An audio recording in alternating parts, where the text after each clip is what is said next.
Selamat pagi saudara yang dikasih Tuhan. Kita jumpa lagi dalam renungan pagi GPD Bethesda Makassar. Pagi ini kita akan baca dari buku Amsal Soleman pasal 20 ayat yang kelima.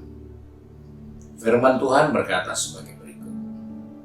Rancangan di dalam hati manusia itu seperti air yang dalam, tetapi orang yang pandai tahu menimbanya.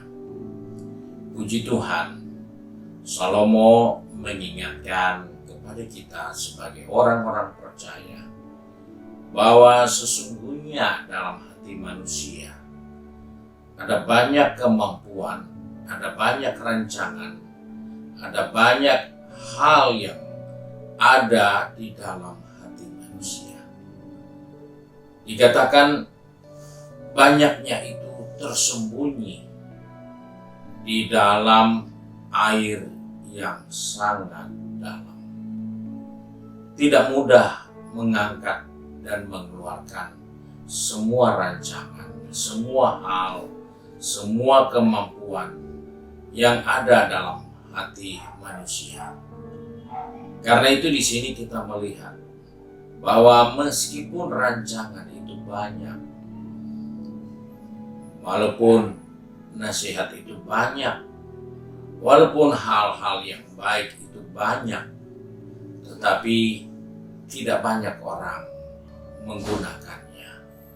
Tidak banyak orang punya pikiran yang baik yang diambil dari dasar hati yang begitu dalam, dengan rancangan-rancangan, dengan nasihat-nasihat, dengan kemampuan-kemampuan yang dalam. Oleh sebab itu Salomo katakan hanya orang-orang yang pandai, dialah yang tahu menimbanya. Hal ini menjadi perhatian kita. Kita harus jadi orang yang pandai untuk bisa mengelola semua hal-hal yang baik yang Tuhan taruh di dalam diri kita. Kita harus punya kemampuan untuk mengolah, memanfaatkan semua yang baik, yang mulia, yang Tuhan siapkan buat kita. Yang seringkali kita tidak mampu kelola itu.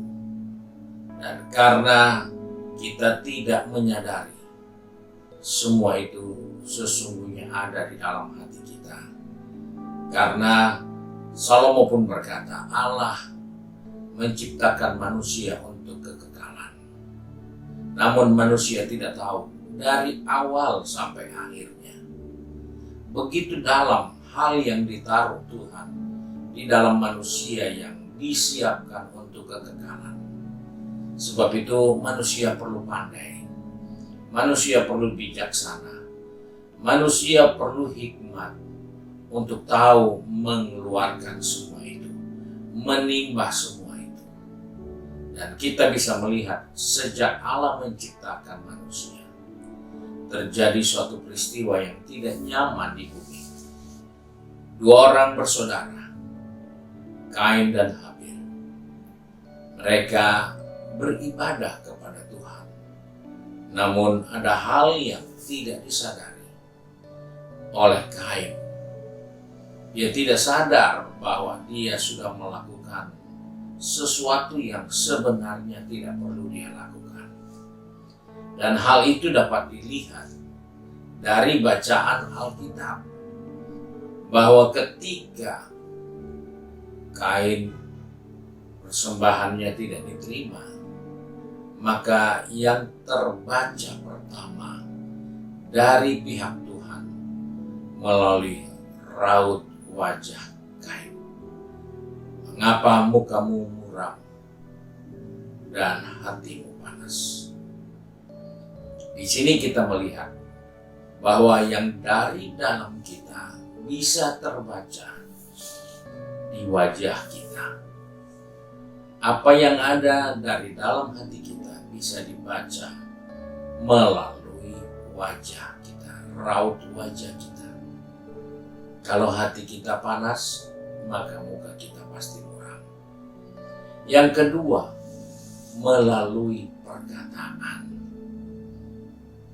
Seringkali kita tidak sadar dari perkataan kita sudah dapat dibaca apa yang ada di dalam hati kita. Terlebih hal yang ketiga, yaitu melalui perbuatan kita. Sangat ketahuan apa yang kita buat, itulah yang keluar dari dalam hati, yang begitu dalam yang kita tidak bisa lihat, tapi itu hanya bisa dilihat melalui perbuatan yang muncul saat itu. Dan akhirnya kita juga bisa membaca dari sifat, melalui raut wajah, melalui perkataan, melalui perbuatan, kita menemukan sifatnya.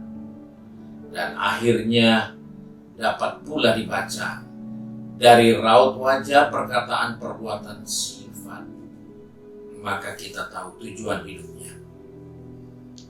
Orang itu punya tujuan hidup, kita bisa baca.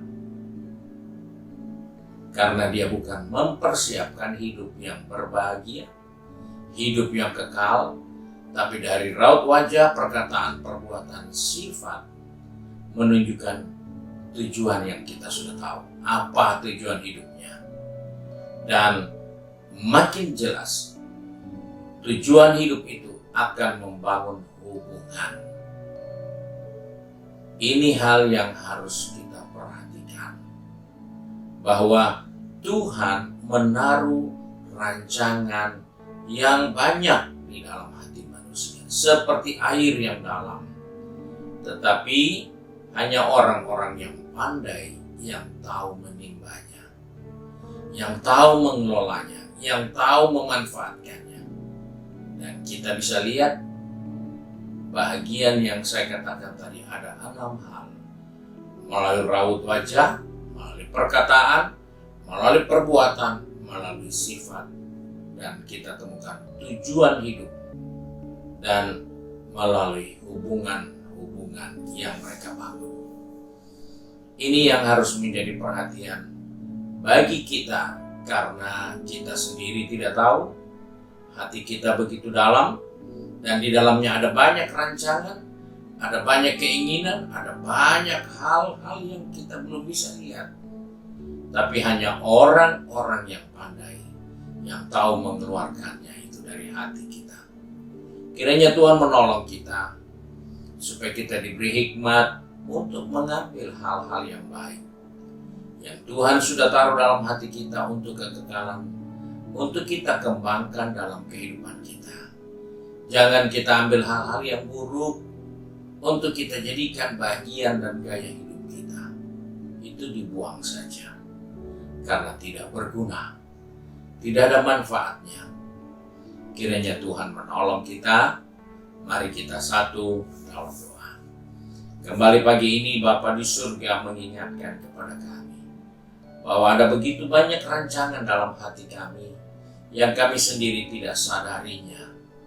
Sebab itu Tuhan, tolong kami di dalam hati yang begitu dalam, yang kami sendiri tidak dapat menyelaminya. Tuhan, berikan kami hikmat supaya kami dapat mengeluarkan itu untuk sesuatu yang baik, untuk sesuatu yang mempermuliakan Bapa di surga, untuk sesuatu yang benar, yang jujur, bukan kamuflase, tapi sesuatu yang baik. Karena Tuhan menaruh hal-hal yang kekal itu di dalam manusia, supaya manusia itu dapat mengelolanya dengan baik, agar kami semua juga boleh memperoleh kehidupan yang kekal. Sebab itu Tuhan, tolong pegang tangan kami, atur langkah kaki kami dalam menjalani kehidupan ini, supaya kami dapat mengambil yang terbaik yang Tuhan taruh di dalam hati kami, untuk kami jadikan bahagian dari perkataan, dari perbuatan, dari pergaulan, dan dari sahabat-sahabat yang kami bangun. Terima kasih ya Bapa untuk kasih karunia-Mu. Tolong anak-anak-Mu yang sudah pergi bekerja, berbisnis, studi, maupun sudah sibuk dengan kegiatan di rumah masing-masing. Ingatkan kami ada banyak hal yang baik yang kami perlu keluarkan dari dalam hati kami. Sebab itu berikan hikmat bagi kami semua untuk dapat melakukannya. Terima kasih Bapa, kami bersyukur dan berdoa dalam berkat nama Tuhan Yesus Kristus, Juru Selamat kami, Majikan yang baik dan setia. Haleluya. Amin. Tuhan Yesus memberkati kita dan selamat pagi.